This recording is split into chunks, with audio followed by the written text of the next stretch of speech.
theories are okay. There's a lot of researches that are being done in the education curriculum, but demonstration of the skills required is something that we really need to focus on, because that's what's more important in this generation.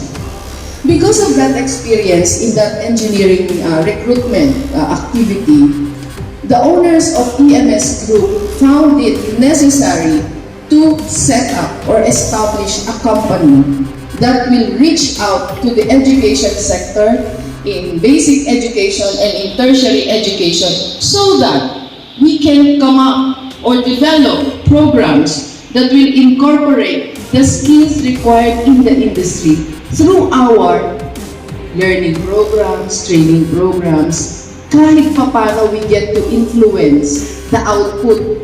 Because if we will just wait for the output, there's nothing that we can do but complain.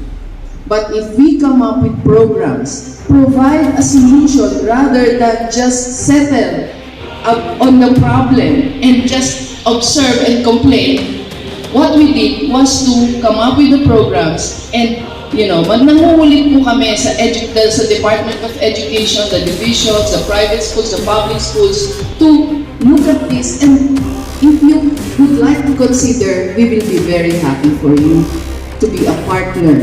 Very happy to be a partner with the entity. Those are okay.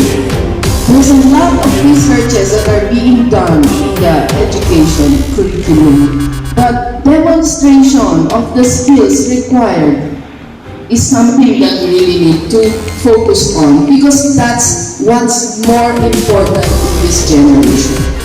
Because of that experience in that engineering recruitment activity, the owners of EMS Group found it necessary to set up or establish a company that will reach out to the education sector in basic education and in tertiary education, so that we can come up or develop programs that will incorporate the skills required in the industry through our learning programs, training programs.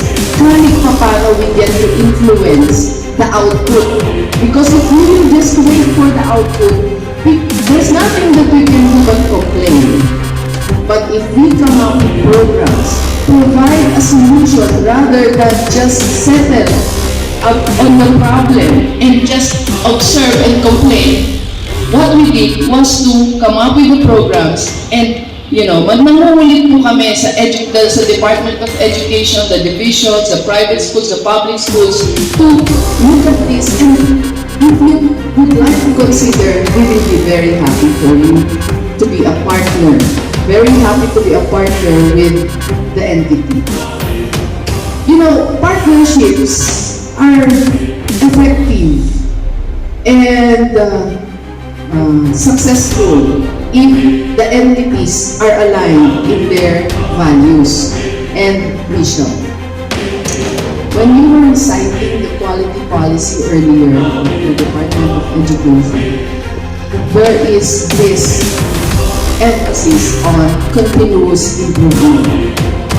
So our quality policy also reflects continuous improvement, and we are very serious about it. In our company, nobody complains, because if you have a complaint or something or a problem that you see, everywhere there is a form that shows or that reflects whatever suggestion you have, and that can be a program that we can implement. That is our continuous improvement program. Wala pong reklamo doon sa amin. Kasi po, na reklamo is an opportunity to improve, to change. Wala rin pong napapagalitan pag merong hindi magandang unless it's really something na grave talaga. Pero if it's something that will change the system, we'll listen, we come up with a program, see if it's something that can be implemented and implemented. And we give an award or a recognition to whoever is the author of that particular innovation. We call it an innovation program. So, our values are aligned because of our quality policy. We are here because we want to continuously improve our goal of reaching out to the educators. In the earlier days of Creotec, we emphasized on the private sector because we thought it's hard to deal with the public sector. That's what we thought in the early days. Parang mahirap yata tayong pumasok sa public sector or sa DepEd because we have their own programs, etc. and all of those things. And because of continuous improvement, we were persistent and we had the passion to reach out. And we had, last year, we did a series of workshops similar to what we will be doing. Series of workshops in the country, in the different regions. And sabi namin, oh sige, umpisahan na natin, mag-regional tayo. Tingnan natin kung papansinin nila tayo. And we are happy with the result. Pinapansin. We do not provide, we do not charge schools, divisions, and our partners on the cost of training, minsan technical consultation, minsan technical support, and other things. Pag tinanong kami, we respond, hindi po kami nag-charge. That's our mission. Gusto ko pagpikit ng mata ko, meron namang na-influensya tayo sa bansa in terms of technology education. So, this is something that we are serious about. Last year, we reached out to the the divisions in the region, that's the level. This year, we would like to cascade it to the division level, kasi region, tapos divisions. And then now division, and then whatever will be reached out by the division, can be the school heads or the coaches. So, this is the first of that series this year.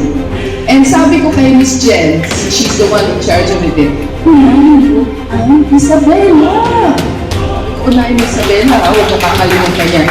So if you will notice, Ma'am Bueno, she was very persistent in asking me about having this training. Makulit po. I know we had the patience to do there. Dahil that's my directive to her. Unahin mo Isabela. Music ko, lang. And now it's happening. Today is the day. So having said that, I'd like you to know who we are. And because we're more than around 400 kilometers away, I'd like to give you a virtual tour of our company.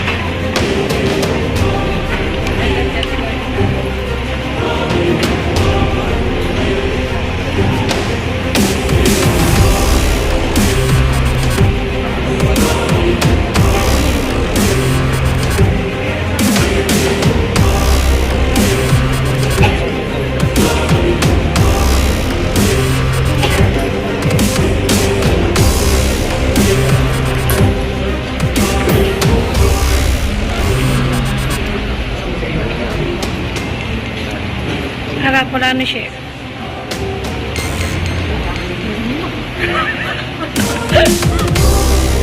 Kaya yan. Picture ko ni Sir Julius sa isang buntukan niya.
Ay, ang bilis. Andyan na kaagad.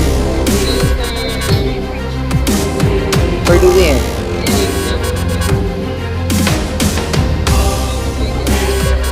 Back.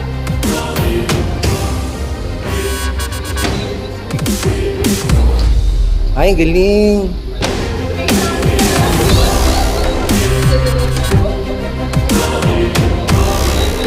Yay! Ay!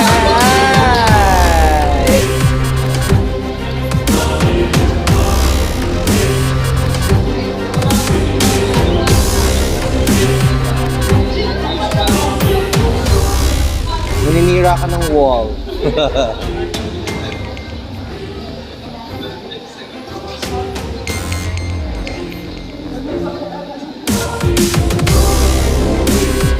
Okay, diretso.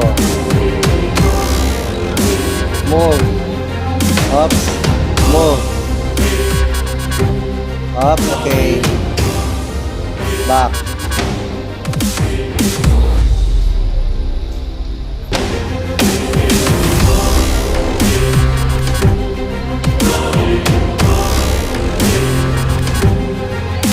Good. Diretso.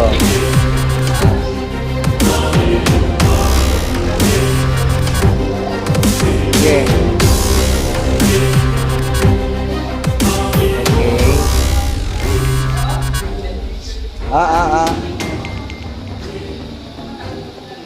Good.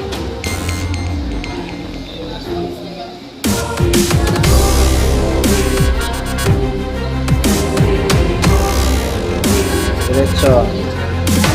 Oh, dahan-dahan. Okay. Tayo ka kasi